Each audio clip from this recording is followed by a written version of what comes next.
All right, I just wanted to make some comments as I was producing the solutions to this second exam. We'll start by showing that square root of 3 is irrational as a standard proof by contradiction. I set up some of it for you so you could save some time. So let me just fill in the details, and I'll chime in with commentary when needed. So, well, first thing is, by definition of rational, square root of 3 equals the ratio of some integers. It's extremely important to quantify these integers. So you have to say square root of 3 equals m over n for some integers m and n. And you should remember to clarify that n can't be 0. So I would just tack that on right here. And then that's perfectly good. We know that the punchline of the proof is going to be that m and n have some common factors, and so in order to derive a contradiction, we have to assume at some point that they don't have any common factors. And the point of phrasing this as without loss of generality is that any fraction can be reduced anyway, so it doesn't hurt to assume that m over n is already reduced. So right here we say m and n have no common factors. A concise way of saying that is GCD of m and n equals 1. You can also phrase it as m and n are relatively prime. Okay, so then we proceed with the proof. It's just an algebraic manipulation of this equation here. So I'll just fill in those details. So we have that 3 must be m squared over n squared.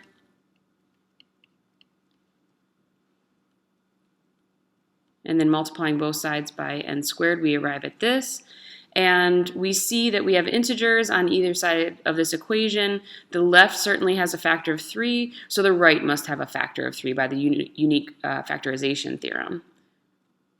I'll just call it unique, or UFT for unique factorization theorem. M squared has a factor of 3. You can also write that using the divides. 3 divides m squared, like that. And again, if m didn't have a factor of 3, then there's no way m squared would. So again, by factoring, m has a factor of 3 as well. Oops. Factor of 3.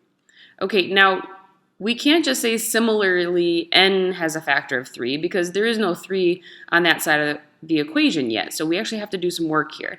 So let me write out what it means for m to have a factor of 3.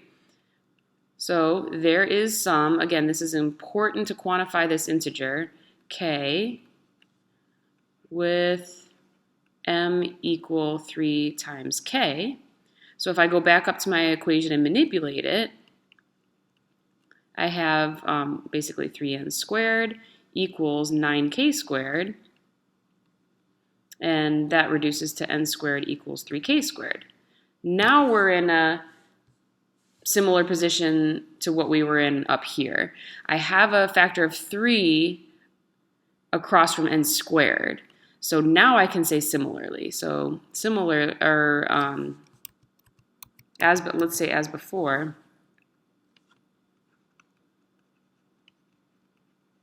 n has a factor of 3.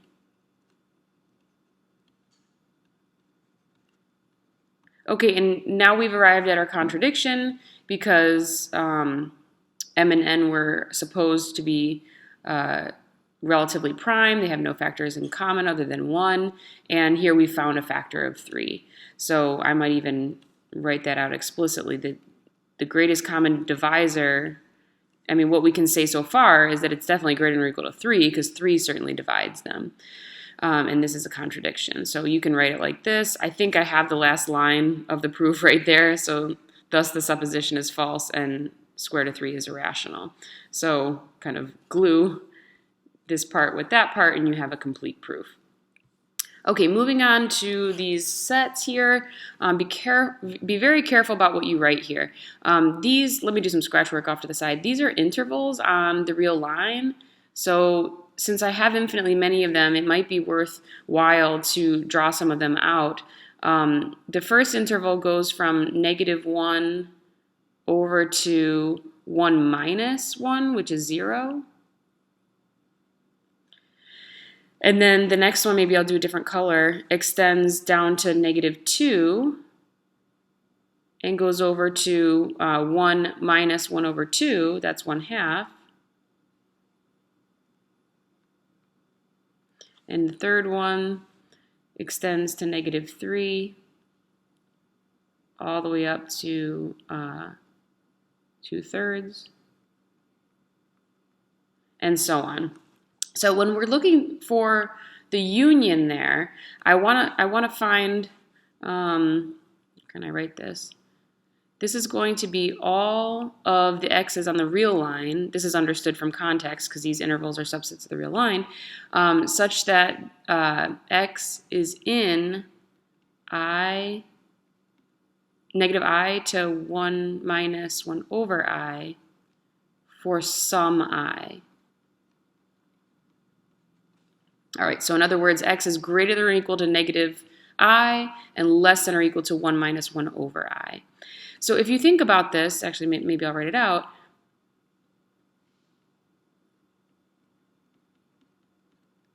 Any number is greater than -I for some I, right? It doesn't matter how negative x is, there's going to be some negative integer that is to the left of it. So that tells me, I'll just say this, that there's no bound to the left portion of the set that this is equal to. Any number whatsoever is greater than -I, as I explained. Now, on the other hand, I have to think about this part carefully. It's not correct to say 1 over 1 minus infinity. That's not a number. I can't express the right-hand endpoint of this interval like that. It's not a number. But I have to think about which numbers over here are going to end up inside of some interval like this for some I. So let me think about 1 for a second. Is 1 going to be less than or equal to 1 minus 1 over I for some integer I? No, I don't think so, because 1 is not less than itself, basically, and would have to be if it was less than 1 minus 1 over I for some I. So 1 is not going to get in there, but everything to the left of 1 is. So these intervals sort of creep up in this fashion, and 1 is the limit of those expressions, and so every single number to the left of 1 is going to get in there. So the way that we express this is like this. So this is the union of these intervals. The intersection, we've sort of inspected what this looks like. The intersection is going to be basically the smallest, the first blue interval that we drew. What do I want to say? The intersection is all numbers that are in every single one, and since the blue one is the smallest, in particular, that's going to be the collection that's the intersection. Okay, I hope that makes sense. Let me just commentary. This is important. You can't have a square bracket next to an infinity because infinity isn't a number. And of course, there's the subtlety with this open bracket here, or open paren here. That just means that 1 never satisfies an equation or an inequality like this. So I have to exclude 1 from the union. Okay, on to this proof by strong induction. So I've indicated that strong induction is the correct proof technique here. You got to take care in, well, many places of the proof, but in particular in the inductive hypothesis, there's a very particular assumption that we make. Again, I've started the proof off here, and I'm looking to see if you're taking care in the Pn statement. So understand that the statement Pn has n as a free variable, so it cannot be quantified within the statement. The statement Pn has n as a variable. It is xn equals 3 2 to the n plus 2 5 to the n. That's what Pn is. Don't put a for all n here. Don't put n greater than or equal to 0. It needs to remain completely unquantified. So this is the statement that I'm trying to prove is true for all n for the sequence that's defined thusly.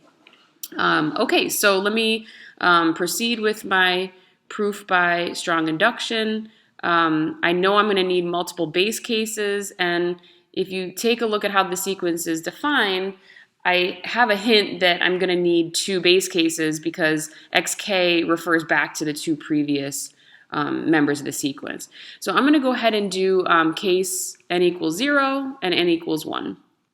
So case n equals 0, what I have is that x0 is equal to 5, and at the same time, 5 is also 3 plus 2, right? And 3 plus 2 is 3 times 1 plus 2 times 1, which is exactly 3 times 2 to the 0 plus 2 times 5 to the 0 as desired. So I can say P0 is true. Okay, x1, the case n equals 1 is going to go exactly the same way, so let me just...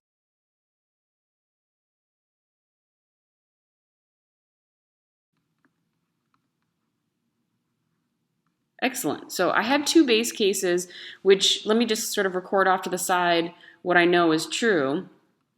So I know P0 and P1 is true.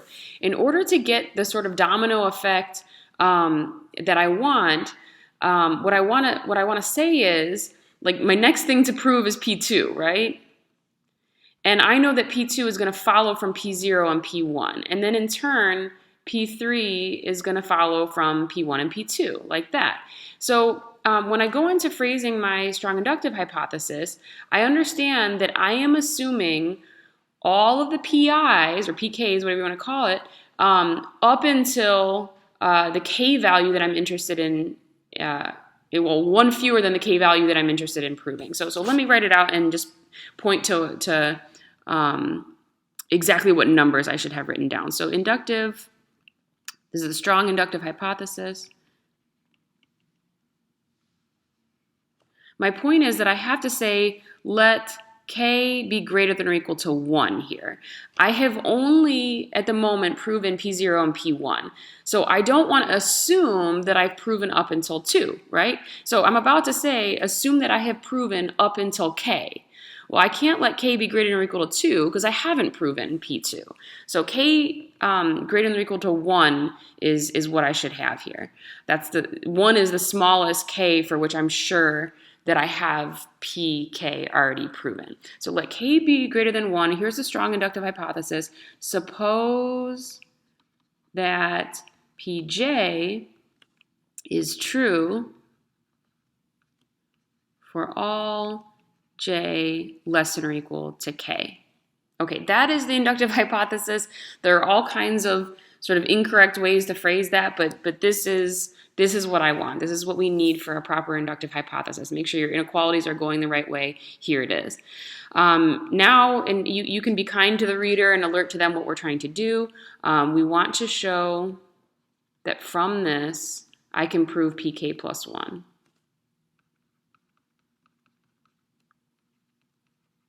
Okay, what is PK plus 1? PK plus 1 is this statement right up here with a K plus 1 in it. It is an equality, so I want to start with one side and move to the other side and indicate to the reader exactly when I'm using the inductive hypothesis. So let me just start the math here. Let's say consider x k plus 1, okay, and then I'll write a line of equalities. So xk plus 1, by definition, is 7xk minus 10xk minus 1. That's how the sequence is defined. And I sort of predicted that. I knew at the proof stage that I would be referring back to two previous cases. Okay, now this is great because I do have now two different j values, namely k and k minus 1, that are both less than or equal to k. So I know that the pj statement for both of those things is true. So I can come up here and invoke pj for j equals k and j equals k minus 1. So let me do that right now, and I'll indicate to the reader that I'm doing that. So this is 7 times 3 times 2 to the k plus 5 to the k minus 10 3 times 2 to the k minus 1 plus 2 times 5 to the k minus 1. And let me clearly state that this is by the inductive hypothesis. Okay, I normally would leave some more room to fit that in there, but there it is. Okay, so I see that I don't have a ton of space, so let me just try and get the algebra worked out and fit in here. And of course, I know that my last line should be 3 times 2 to the k plus 1 plus 2 times 5 to the k plus 1. And if you're pressed for time on an exam or something, you can just write that and say, I'll fill in the details later. All right, let me combine some like terms. I'm going to combine the two terms. Let's see here. This, when I factor the 10, or when I multiply the 10 in, a factor of 2 from the 10 makes 2 to the k. So I think altogether I have minus 6 2 to the k, and over here I have 21. So that should give me 15 2 to the k, if I did that right. Let me think about that for a second. Oh, no, that's not right. Hold on. Let's see, 10 goes in there, one of the 2 gets absorbed, and I'm left with a 5, so that's minus 15. So 21 minus 15 is 6 times 2 to the k. That looks better. And then with the 5s, let's see here. So if I distribute this over here, I'm going to have a factor of 5 bringing it to 5 to the k, and then I have an extra 2 factor, so that's minus 4 5 to the k, and over here I have 14, so that should be 10 5 to the k total. Let's see how this works out. Oh yeah, a factor of 2 gets absorbed into there. And a factor of 5 gets absorbed into there, and I'm all good. So I've got a sort of repetitive line there. I'm thinking that I might want to clean that up. So I can just say, so pk plus 1 is true. Okay. On to this one here. So I have to just very carefully try and understand what this function is doing. The members of the domain here are subsets of the set 2, 3, 5, and the outputs are, so the members of codomain are subsets of 2, 3, 5, and it's defined this way. So the function takes a subset of 2, 3, 5 and outputs the complement of that subset. That's what's happening. I mean, just for a little example so I can understand what's happening, F might take the subset singleton 2, and it would output U minus singleton 2. U is 2, 3, 5, so what we're getting is 3, 5. So it's worthwhile to play around with the function, get a feel for it. That's how the function works. Is it going to be one-to-one? Yes, it is. If you think about it, if you sketch out a couple input-output values, there's no way that 2 different sets are going to have the same complement, so the function is one-to-one. F of the empty set is the complement of the empty set, so the complement of the empty set in U is 2, 3, 5. Now this, we're going up a level in the hierarchy. You have to understand with these brackets and with this explanation of what K is a subset of the domain. It is a subcollection of subsets of 2, 3, 5 right here. So what we're looking for is the image of K under F. So a reminder of what the image will be. The image is going to be all the F of A's where A is a member of K, member of the subset of the domain. And I can spell it out since I know what K is, so I can be a little bit more clear about this. What are the members of K? Well, singleton 2, empty set, and that. So A is either going to be singleton 2, the empty set, or 2, 3, 5. So I can sort of just one by one collect together all of the F of A's. So when A is singleton 2, then the complement of that is going to be 3, 5. And when A is the empty set, we already thought about that. F of A would be 2, 3, 5. And when A is this, then the complement is the empty set.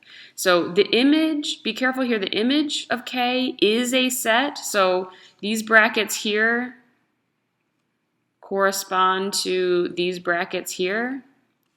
It is a subcollection of the codomain. And the individual members of that image are the F of A's, which I've just written out explicitly. Okay, same sort of procedure with the pre-image. We're gathering together the members of the domain that get sent to empty set and singleton 3. So I know that 2, 3, 5 gets mapped to the empty set, and 2, 5 gets mapped to singleton 3. So that is the correct computation of the pre-image. Okay, we use an element argument to prove this. So I'm going to go ahead and start my proof. Element argument is, the first couple lines are written for me. I'm going to say let something be a member. I'm going to leave some space so I can discuss. Be a member of the Cartesian product of A and B, union Cartesian product of A and C. Be really careful here. I don't want to call this X because the typical members of a Cartesian product are ordered pairs. So call it X comma Y or A comma B or something like this. So by the definition of union here, this proof is sort of writing itself. An element of a union by definition translates to this. By the definition of union, XY is in A cross B, or XY is in A cross C. Be careful about this translation here. Saying that XY is in the Cartesian product of A and B is an and statement. So what I have here is X is in A and Y is in B. That's the translation of that right there. And I'll translate this similarly. XY, or X is in A and X is in C. There we go. Got it. And so we're actually just using some sort of, De Morgan's laws or some sort of logical laws that we learned way back when we were studying the and the or operation. If you combine these all together, let's just say by rules of logic, because I don't want to care about, the particulars here. What I have is that X is definitely an A, and Y is in B, or X is in C. So if you sort of use De Morgan's laws to distribute across this and, if you like, we're going to get the following thing. So Y is in B. Hold on, let me think about that for a second. Oh, yeah, that's right. Yep, that's right. Or X is in C. That looks good. And so now I can translate this and back to, yeah, I screwed this up. This is supposed to be a Y. I knew something didn't look right. Yeah, X, Y, and AC means Y is in C. So let's put a Y there. There we go. Now this translates. I knew I was headed towards this right here, and so I wanted to make sure that looked okay. Okay, so what do we have here? By the definition of Cartesian product, what I have is X is in A and Y is in this right here. So X is in A cross B union C. If you like, we can put even one more line in here clarifying where the union came from. So I might say, copy the previous sentence with this translated in terms of union. And there you go.